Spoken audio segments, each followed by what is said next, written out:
Yang ada di sini untuk lebih memperhatikan kualitas makanan yang dijual, terutama ikan-ikan yang memang diolah seperti ini, pastikan dalam kondisi ikan segar, bukan ikan-ikan busuk.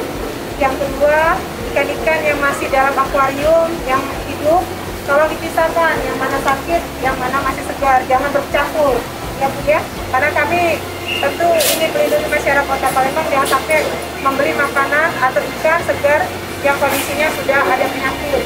Tapi kalau untuk makanan-makanannya seperti ini, sudah 13 sampel, kondisinya aman, tidak ada mengandung borak atau formalin atau zat radanis yang berbahaya.